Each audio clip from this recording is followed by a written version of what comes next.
What's good, y'all? Akil here, back with another video, and today I'm gonna share some of my favorite sales from this past weekend. This weekend was really strong in terms of sales. We got some items that sold for a ton of profit, and of course some that didn't sell for that much. I even got an item in here that sold on Poshmark that I had sitting in the inventory for well over a year, so I'm definitely glad that that sold. So without further ado, let's get into it. Alright, y'all, so first up was this pair of dress shoes from the brand Magnani. This is actually a pair of double monks. You could put double monks, double monk straps, double monk strap loafer, anything like that if you're trying to attract some more attention. And I picked these up from the thrift store for about $5. They definitely wasn't in the best condition. I definitely had to throw just a little bit of shoe polish on there, but honestly it took no more than a minute to just shine those up really nicely and make them look more attractive to buyers. And I tell people all the time, especially if you're brand new starting out, what I used to do when I would go to the thrift stores, I would try to find some of those items that were a little rough, a little beat up, that needed just a little bit of TLC, and just revive them and then bring in some more profit. I believe that like some of those damaged items or the items that are not in the best shape, of course they're going to be priced a lot cheaper in thrift stores, and that way you can garner the most profit. So I still hold on to a lot of those principles to this day, even though I don't go to the thrift stores as often as I used to. But this particular pair of shoes is the perfect example. Size 8.5, not the best size, and that's probably why it took a little while to sell. This one I had sitting in the inventory for maybe 3 or 4 months, but at the end of the day, like I said, I picked it up for really cheap, and it sold for $50. So $50 free shipping. After shipping and fees, I made some decent profit, and these definitely fit in a padded flat rate envelope, so I was definitely happy with that. Next up, we got a pair of Air Jordan 31s, and these are actually in the all-star colorway, and these was in a size 6Y. 6Y is definitely a decent size to be on the lookout for if you guys come across any of those. And I also got these from the thrift store, and I paid up just a little bit. I think they were asking like $8.99 for these. These were in overall really good condition. I don't even think I did too much cleaning with these. The only downside to this is that they were sitting for way longer than I was expecting. At first I seen comps around like $20-30, but I knew the 31s, if the people that hoop and really like 31s, I knew they would sell for a little more money than that. So I just priced mine on the higher end for about $50, and I had them just sitting there for a while until the right buyer came along. Usually I would tell people, if you have an item and it's been sitting for a while, you might want to consider dropping the price, take some fresh pictures, change your listing around. But for me, especially for me, since I owned a pair of these same 31s and I was hooping in these, and these are one of my favorite shoes to hoop in, I just believe that for some reason somebody will be willing to spend $50. It took a while, but thankfully it finally did sell. Next up, this is one of those items that sold for huge profit, another thrift store find. This one is a pair of Air Jordan 11s, but they were golf shoes, and I never seen these shoes before. The thrift store clearly knew it was a pair of Jordan, so they priced it on the higher end. They priced those for about $27, so I didn't know if these were actually going to be worth it. But at the end of the day, Air Jordan 11s, whether they're golf shoes or whether they're highs or lows, they definitely have some good resale value, and the comps on these was outrageous. I seen some that were brand new selling for about $2.99.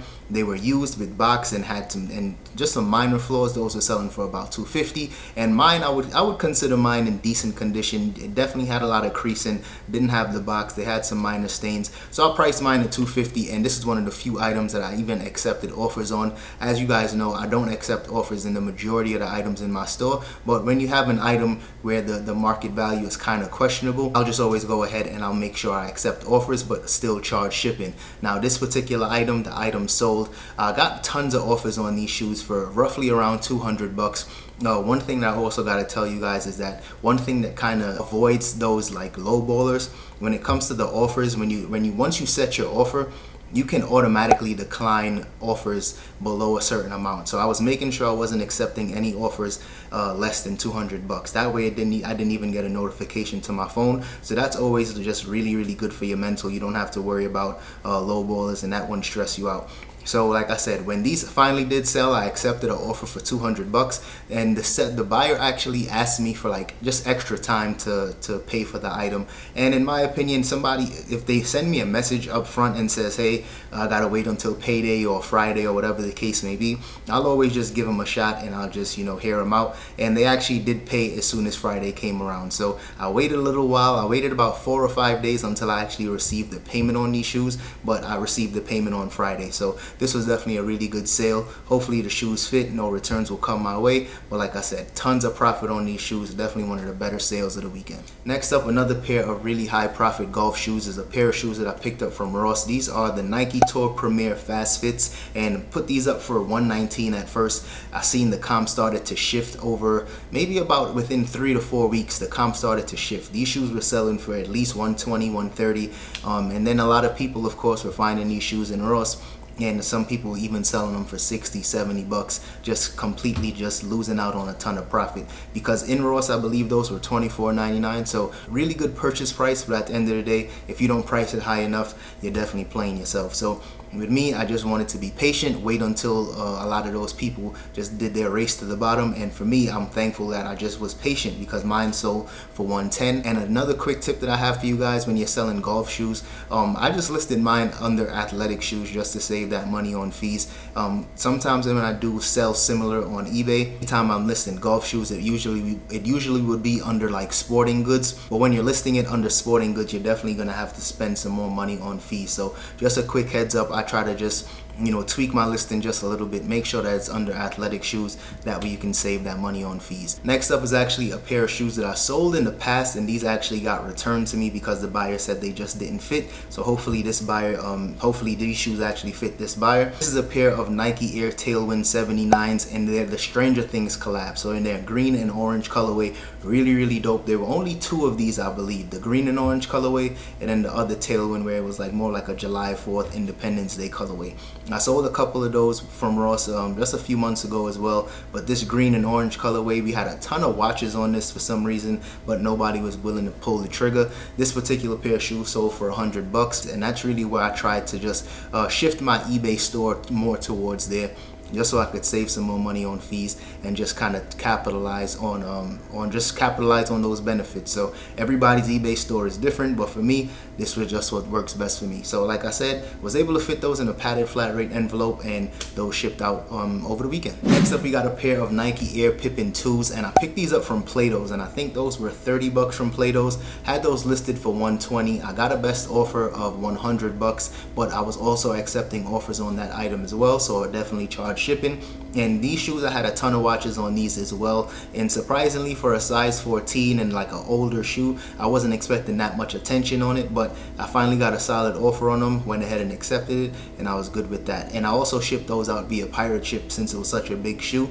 When you ship shoes out with pirate ship, especially big heavier shoes, that's probably the best way to do it. And that's usually the only reason why I use pirate ship, because I'm selling shoes and I'm selling bulkier items. But when I shipped these out, I think they went probably to the East Coast, and it was like $9.50 to ship those out. So if I didn't use pirate ship, it probably would have cost me about $12 if I fit it in a medium flat rate box. And I always tell people, as your business is growing, you're always just trying to figure out different ways on saving money on fees, saving money on shipping, and just trying to do things more efficiently. And thankfully, pirate ship was definitely one of those things that just kind of helped me take my business to the next level. Next up, we got an old school video game for the Nintendo Game Boy, the original Game Boy, and this is a game called Ninja Gaiden.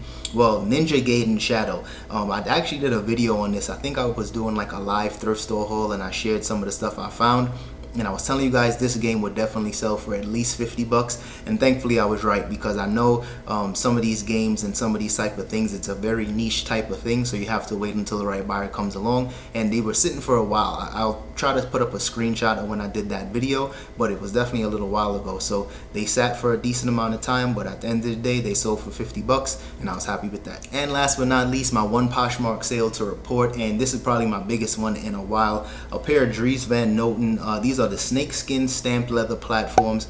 I picked these up in one of my very early trip to the thrift videos when I was living in Santa Barbara. I picked these up for I think either 30 or 40 bucks. I don't remember. I'll have to check that video and update you guys on that. But I picked these shoes up for a steal, and I usually never found Dries Van Noten shoes in any thrift stores, in consignment shops, anything like that. And I had these shoes just sitting. I had some attention, some likes, some watches, stuff like that, but they were never getting solid offers. And this one person was sending me offers non-stop, and I kept declining it because I didn't really want to go with the back and forth. And one day they actually sent a solid offer for $225, and I just went ahead and accepted that, because like I said, I had these shoes for well over a year, and I don't only spent, I think, maybe 30 or 40 bucks for these. So definitely a really solid sale. I'm glad I was patient with these. And at the end of the day, a lot of people right now, they're not necessarily willing to spend a ton of money on shoes. Thankfully, this person was able to, you know, spend some money on some shoes that they really did like. And of course, I was able to capitalize on the profit. So definitely one of my better sales of the weekend so far. I don't sell a ton of items on Poshmark anymore, but I'm just glad that, you know, stuff are still selling. I'm trying to share my closet at least once a day, but Poshmark is really slow for me, mainly because I'm not putting in the time and effort that I used to, and the type of stuff that I'm selling is just way different than what I used to make a lot of profit on in terms of Poshmark sales. So drop a comment, let me know what you guys think about those shoes. This was definitely one of my best sales of the weekend, so I'm just glad about that. Alright y'all, that's all I have for today's video. I had a ton of other sales, but a lot of them were some smaller items. A lot of them were some shoes that I always talk about in some of my videos, so it was nothing crazy or nothing exciting to report, but I just wanted to start sharing some of these sales and sharing some of my favorite ones, just so that the videos aren't as long and you guys can just gain some more value from that. So if you guys got any questions, comments, drop it in the comment section, hit that like button, and subscribe to the channel if you haven't already, and I'll see you guys in the next one. Peace.